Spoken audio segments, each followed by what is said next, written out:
tomat. Yang beli harus hormat. Kita semua umat Nabi Muhammad jawab salam harus semangat. Assalamualaikum warahmatullahi wabarakatuh.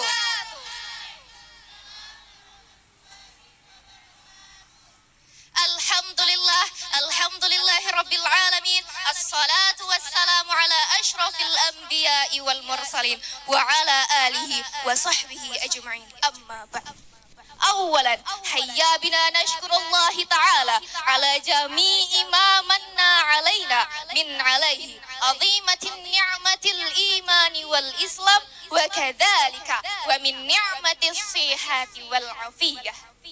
الثانية الصلاة والسلام على حبيبنا وشفيعنا ومولانا محمد صلى الله عليه وسلم الذي أخرج الناس من الظلمات إلى النور ومن جاهلية إلى شريعة الله. أما بعد. Dewan Guru yang kami hormati, saudara sebangsa setanah air yang kami banggakan.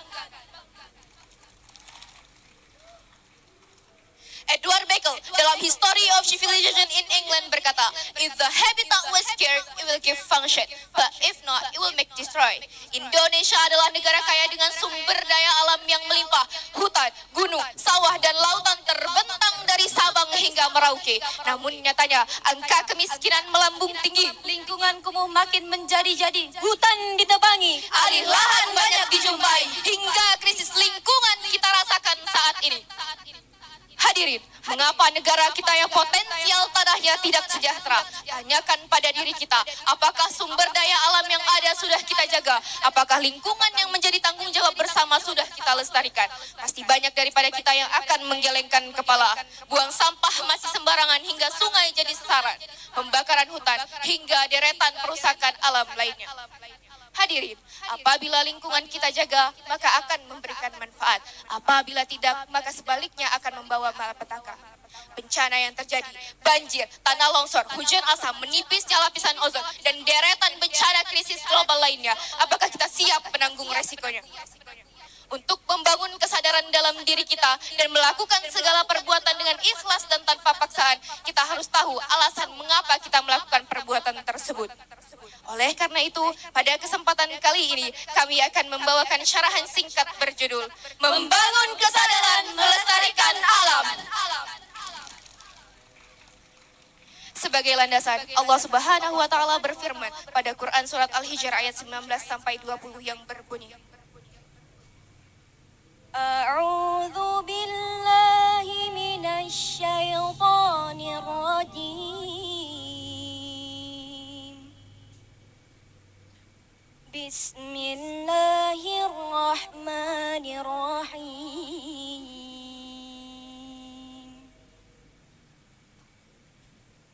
Wal arda madadnaha wa alqayna fiha rawasiya wa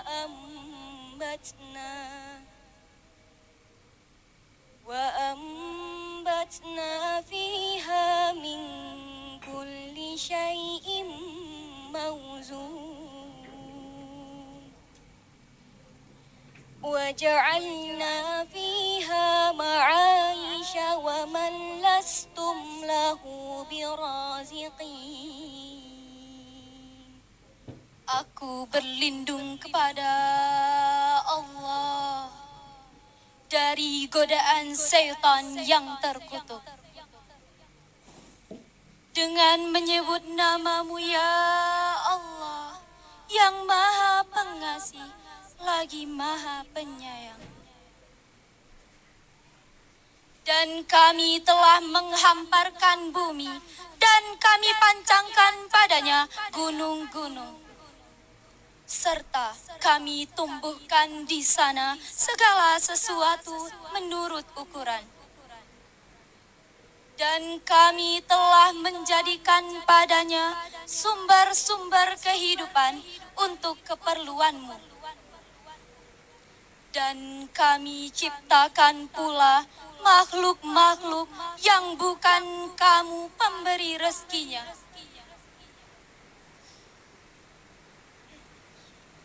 Hadirin, ma'asyiral muslimin, Profesor Dr. Quraisy Shihab dalam kitab Tafsir Al-Misbah volume 7 halaman 111 mengatakan bahwa Allah Subhanahu wa taala menganugerahi manusia dengan nikmat yang tidak terhingga. Diciptakannya kebutuhan manusia, Tanah yang subur, air yang dapat diminum, hingga laut yang berisi berbagai macam barang-barang yang tidak berguna. Semua makhluk hidup diciptakan serasi dan seimbang satu sama lainnya. Namun, bencana yang ada menjadi bukti bahwa keharmonisan alam tidak terjadi. Hadirin, Profesor Dr. Yusuf Al-Qardawi dalam kitabnya Ri'ayatul fi Syariatil Islam menyatakan bahwa perilaku manusia yang menyimpang terhadap bumi adalah faktor utama kerusakan itu sendiri. Hal ini juga Allah tegaskan dalam Quran Surat Ar-Rum ayat 41 yang berbunyi,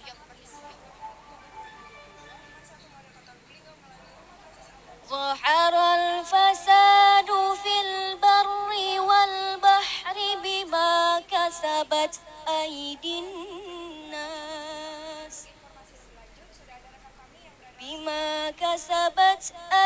الناس ليذيقهم بعض الذي عملوا لعلهم يرجعون. Telah nampak kerusakan di darat dan di laut disebabkan perbuatan tangan manusia. Allah menghendaki agar mereka merasakan sebagian dari akibat perbuatan mereka, agar mereka kembali ke jalan yang benar. Hadirin, ma'asyiral muslimin, secara eksplisit ayat ini menjelaskan bahwa seluruh kerusakan yang ada di muka bumi adalah mutlak karena ulah manusia yang senantiasa mengeksploitasi alam. Lantas, apa yang seharusnya kita lakukan sebagai seorang manusia yang notabene merupakan khalifah di muka bumi? Tidak lain tidak bukan adalah memakmurkan bumi, mensejahterakan manusia dengan menjaga lingkungan yang menjadi tempat tinggalnya. Karena eksistensi manusia tergantung atas apa yang kita lakukan sekarang. Hadirin, sebagai seorang khalifah di bumi, selain memiliki hak, kita juga mempunyai tanggung jawab yang besar atas apa yang ada di muka bumi ini. Tahukah kita bahwa kata al-ardun atau bumi disebutkan 453 kali dalam Al-Quran. Jumlah ini tentu lebih banyak daripada kata as-sama, langit atau surga, yang hanya disebutkan 320 kali dalam Al-Quran. Ini membuktikan betapa mulianya dan pentingnya bumi bagi kita semua. Sesuai sabda Rasulullah Sallallahu Alaihi Wasallam, Irhamu man fil ard yarhamka man fis sama. Love every single thing in the earth, then Allah will love you. sayangilah oleh kamu segala apa yang ada di muka bumi, maka Allah akan menyayangimu. Hadirin, ma'asyiral muslimin, sebagai seorang manusia, hendaklah kita mawas diri dan jagalah segala sesuatu yang Allah titipkan kepada kita. Mengapa kita harus menjaga lingkungan? Karena semuanya merupakan titipan Allah yang akan dipertanggungjawabkan nantinya. Perbuatan merusak lingkungan nantinya akan berbalik pada diri kita sendiri. Mungkin hanya ini yang dapat kami sampaikan. Kurang lebihnya kami mohon maaf. Kepada Allah kami mohon ampun. Akhirul kalam. Sadaqallahul azim. Maha benar Allah dengan segala firman-Nya. Ke pasar membeli teri. Belinya buah, terinya lupa. Cukup sekian syarahan dari kami. Sampai jumpa di episode-episode selanjutnya.